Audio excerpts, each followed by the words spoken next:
একটা মার মাতৃত্ব হওয়ার যে বয়স বা অ্যাপ্রোপ্রিয়েট একটা টাইম, সেটা before 30 is appropriate, but not before 20, 21 বা বিফোর 20 একটা মেয়ে কিন্তু গ্রোয়িং স্টেজ।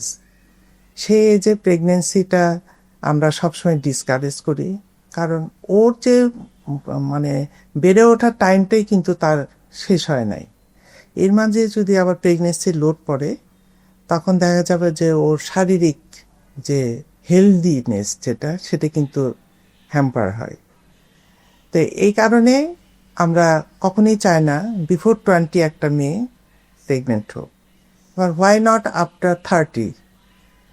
কারণ 30 পর থেকে ফার্টিলিটিটা ডিক্লাইন করে। তখন আমাদের শরীরে যে ওভামটা থাকে, ডিম্বাশয়, তার মধ্যে যে ডিম্বাণু থাকে, ওটার একটা মেয়ে জন্ম থেকে ওটা একটা ফিক্সড নাম্বার নিয়ে এসে জন্মগ্রহণ করে। দেখা যায় 30 বছরের পরে ওটা আস্তে আস্তে ডিক্লাইন করে। তো এখন সেই জন্য আমরা সবসময় এনকারেজ করি যে ধরেন 24, 25, 26 বিফোর 30 যেন তার এই ফ্যামিলিটা কমপ্লিট করে নেয়। এটা আমরা সবসময় বেশি এনকারেজ করি। এটা একটা কারণ। আর একটা কারণ হলো, যেমন প্রেগনেন্সির সাথে সাথে যেমন ডায়াবেটিস, তারপরে হাইপারটেনশন, আদার যে কোমরবিডিটি, এইগুলো দেখা যায় যে আস্তে আস্তে চলে আসে। তো সেই টাইমটাও একটা অ্যাপ্রোপ্রিয়েট টাইম, যখন আমরা জানি যে প্রেগনেন্সি হাই রিস্ক গ্রুপ, এটা খুবই খারাপ।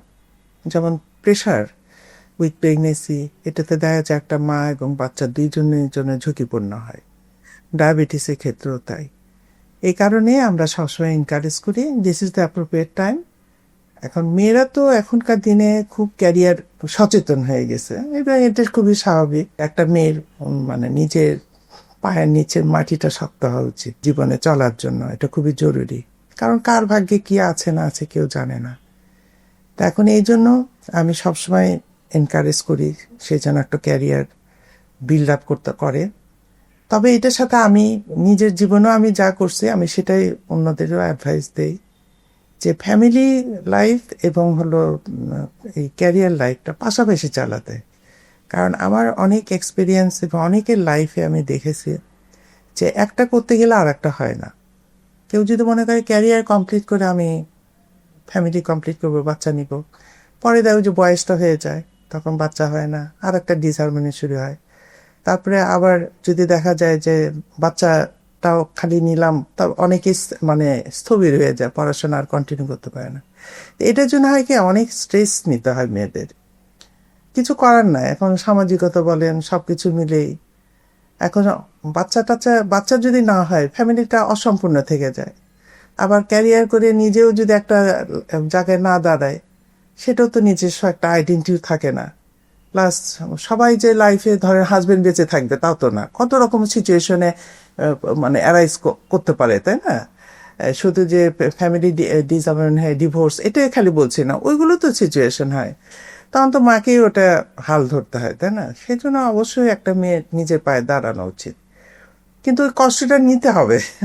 একটা কিছু না নিলে তো কিছু হবে না, সে ওখানেই থেকে যাবে শুধু।